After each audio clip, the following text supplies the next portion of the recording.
DDS filing narrative. Malinaw na hindi ito accountability. Ito ay power grab. Ang pagpapail nila ay hindi ayon sa batas, kung hindi sa sapilitang pagpapalit ng liderato sa pamamagitan ng pagpapail ng samot-saring akusasyon.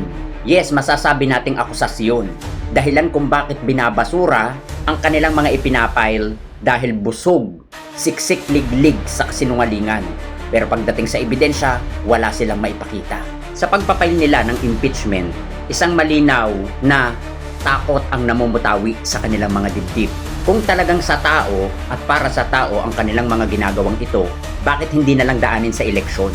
At bakit impeachment kaagad ang kanilang inuuna? Para ba kanino ito? Para ba sa taong bayan o pang sariling interes lang? Huwag niyong gawing laro ang impeachment. Dahil ang kawawa dito, tayo at ang taong bayan. Hindi ito laro, hindi ito gawa, at hindi ito trip-trip lang. Lumalabas sa kanilang mga ginagawa na paulit-ulit na pagpapile ng impeachment against kay PBBM. Napaka-obvious. Hindi na ito para sa bayan. Hindi na to para sa kanilang ipinaglalaban. Hindi na to sa korupsyon. Ito ay para madaliin ang pag-uupo nila sa isang tao lang. Wala na ba kayong mahanap na paraan kaya impeachment na lang ang inyong ipinapile? Hindi ganun yun. Kung talagang para sa bayan at kung gusto nyo talaga ay patas na laban, bakit hindi natin antayin ng eleksyon? Para taong bayan mismo ang humusga kung sino ang dapat, nararapat at karapat-dapat. Hindi kayo dyan. Walang masama sa pagpapile ng impeachment.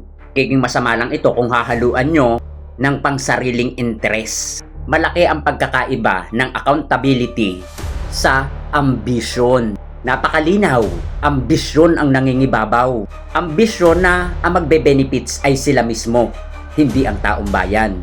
Uulitin ko ha, walang masama na mag-complain ka ng impeachment.